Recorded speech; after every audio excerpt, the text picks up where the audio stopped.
how to recognize a toxic relationship. That's what I'm going to be talking about today. I'm going to give you 10 red flags to recognize and 4 ways to detox the relationship. I'm Dr. Tracy Marks, a psychiatrist, and this channel is about mental health education and self-improvement. I publish videos every week, so if you don't want to miss one, click subscribe. This information is not just for your relationship with your partner. It could be anyone with whom you're close and who takes up space in your life, a boyfriend, sister, mother. And since we all have faults, how can you tell when you need to accept someone's flaws or when you're overlooking a serious issue? People do change, after all, as they mature, so it's not completely unreasonable to think that someone can change their behavior. But there are some behaviors and attitudes that just don't change much with time, at least not without professional help, and because they're a part of the person's personality. So here are a list of some behaviors that I think you should not overlook or ignore and just think that they'll go away with time. And also, these are not transient behaviors that only pop up when someone's going through a bad patch. These are behaviors or attitudes that persist over time regardless of the circumstances. So number 1, chronic anger. The anger can take the form of blow-ups, irritability, moodiness, and this is not just due to depression or anxiety. In this case, the person uses anger to control. So you find yourself tiptoeing around their anger, and you measure what you do because you don't want to make them angry. Number 2, chronic sarcasm. This is really just a disguised form of anger. Number 3, disparaging humor. And this is similar to sarcasm. Sarcasm is wit with bitterness behind it. And here the person is always putting something or someone down, but in a joking way. Number 4, having a punitive mindset, feeling as though people deserve the bad things that happen to them, or idiots deserve to lose. Here's another example. Suppose I blow up at you and call you a this or that, and then you get upset, and then I say, well, sorry, I hurt your feelings, but you pushed my buttons. You shouldn't have pushed my buttons. That's not an apology, because what I'm really saying is, I don't like that you got upset, sort of, but you deserved my wrath for being stupid. That's a punitive mindset. Number 5, a controlling nature. Here's an example of this. Suppose I tell you, I don't think you look good in purple. And then I see you out somewhere and you're wearing purple. And I get angry because after all, if you really cared about me, you wouldn't wear purple because I told you you don't look good in it. So wearing that shirt means that you don't value my opinion and you don't really care about me at all. And your response is, well, of course I care about you. I won't wear the shirt again. I'm so sorry.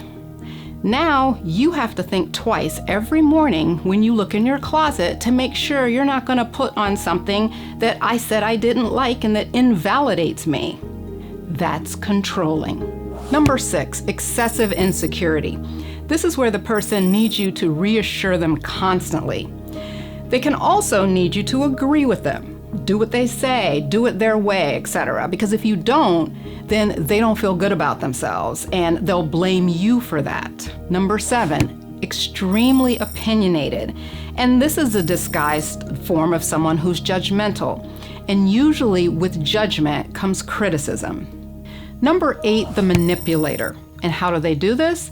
They may use guilt to make you do things by using a lot of if-then statements. So if, like I used in the previous example, if you really cared about me, then you'd do this. If you hear them using a lot of if-thens, that's an indication or sign that they're trying to manipulate you. They also don't take no for an answer, and they try and get you to change your mind a lot. A subtle way they can try and get you to change your mind is by making the same request of you over and over and asking why. So you've already told them, no, you don't want to do something they want you to do. But they keep asking you, so why don't you want to do this? So as an example, let's say I tell you, I'd like you to move in with me, and you don't want to. You've already told me no. And then I get my place together. Well, why won't you move in with me? And you say, oh, I don't want to shack. I don't believe in shacking. Shacking? Where do you get that from? That's your parents talking. That's not you. And I say all these things to shoot down your reasoning.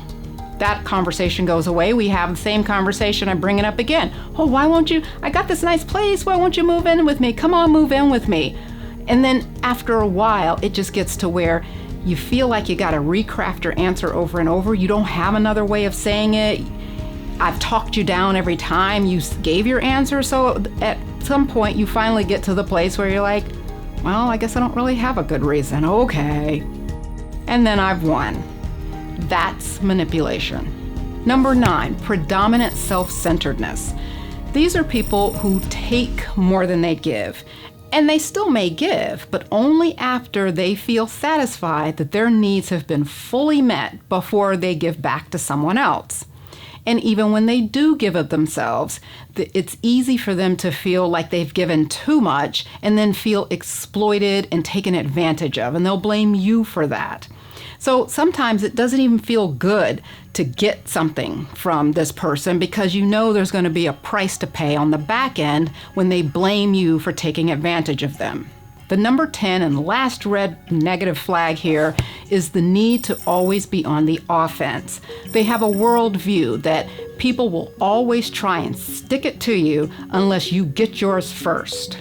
So they always have to get over in some way. For every transaction, they have to be on the upside. If you grew up around someone who did these kind of things, you may find yourself being attracted to similar people even though you don't like their behavior. Because even objectionable behavior can feel familiar and comfortable at some level. What if you're already involved in a toxic relationship? Here are 4 suggestions on how to detox it. Number 1, take a break from your interactions with the person. You need to give yourself time to reflect on what bothers you about the relationship. How do you feel when you're away from the person? How much do you miss them? What do you miss about the person? Here you're getting some clarity on the negatives and the positives of the relationship. Number 2, create emotional distance. And this is really the key to disentangling from toxic relationships. Think about how much closeness is necessary. Is this person in your life your spouse? If so, then you should get professional help to help improve the relationship. But aside from that, you still need to pull back ever so slightly. And this isn't to say that you should be cold to your spouse. But suppose your wife is cynical and critical, and this has beaten you down over the years.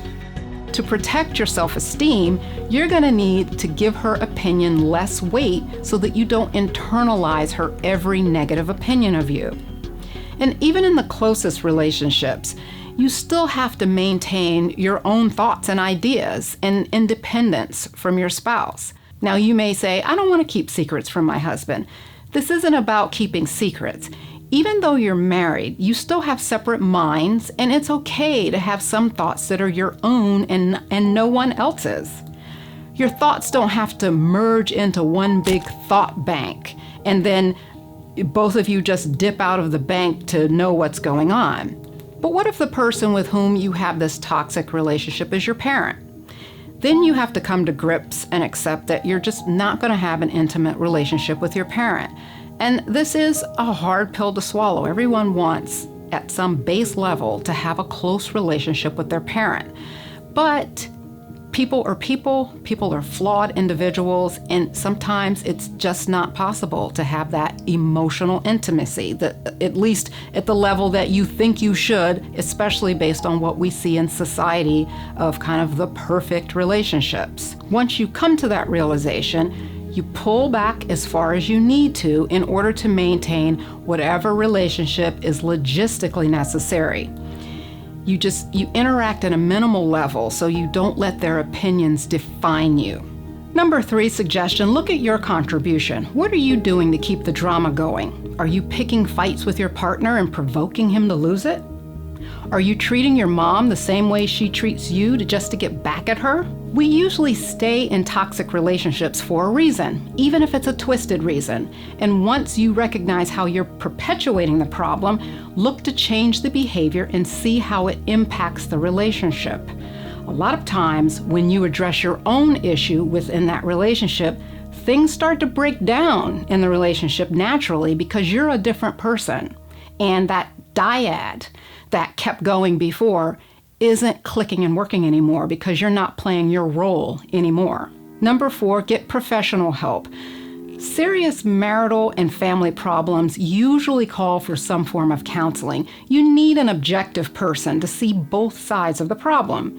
And if it's a relationship outside of your marriage, then you work with your own therapist to see how you can recognize your blind spots and recognize your contribution to the problem. Your personal therapist or coach can understand you and help give you some more specific information on how to handle the toxic relationship. That's it for me. That seemed really long. It might just be because of talking about all that negativity. But there is light at the end of the tunnel, and you don't have to stay enmeshed in a negative relationship. Oh, and I almost forgot. I made an affirmation meditation video that goes along with this video today. So I'll put a link in the corner for you. Check it out. If you know someone who could use this information, please share this video. I'd like to hear your comments too. I do respond to comments.